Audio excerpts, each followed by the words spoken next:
Qu'est-ce que la vaccination?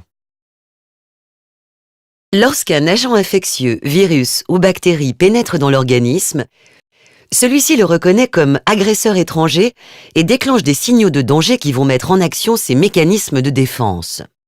L'ensemble de cette réaction est appelée la réponse immunitaire.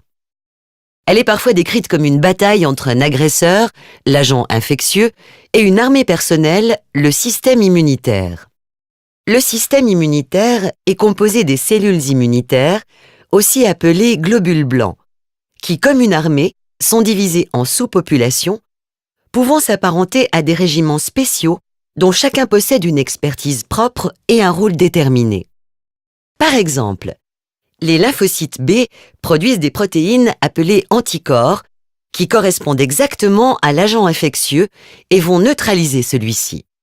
Tandis que les lymphocytes T tuent les cellules de l'organisme déjà infectées, ce qui permet de limiter la propagation de l'agent infectieux.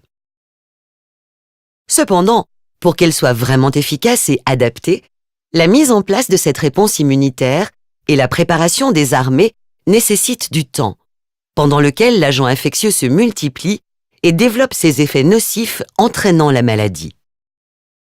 Lorsque la réponse immunitaire est efficace, elle parvient à détruire l'agent infectieux, libérant l'organisme de son agresseur. Le sujet est alors guéri.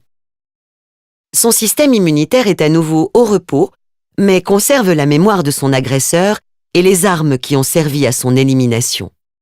Si le même microbe pénètre à nouveau dans l'organisme, il sera alors immédiatement reconnu et anéanti avant toute possibilité pour lui de se développer. Ceci explique pourquoi on n'attrape pas 2 fois certaines maladies, comme la rougeole par exemple. La vaccination consiste à introduire dans l'organisme un composant inoffensif qui est reconnu par l'organisme de la même façon que l'agent infectieux car il lui ressemble et déclenche ainsi la mise en place des mêmes mécanismes de défense.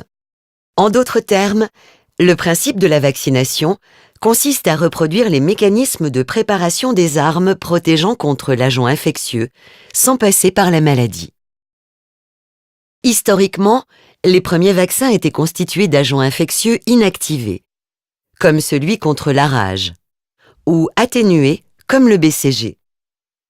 De nos jours, les progrès scientifiques tendent vers le développement de vaccins de synthèse, qui contiennent uniquement certains composants de l'agent infectieux, parfois améliorés pour en augmenter l'efficacité et l'innocuité. Si le principe de la vaccination décrit en 1796 reste vrai aujourd'hui, c'est qu'il découle de l'observation d'un phénomène biologique naturel essentiel au maintien de l'espèce dans son environnement.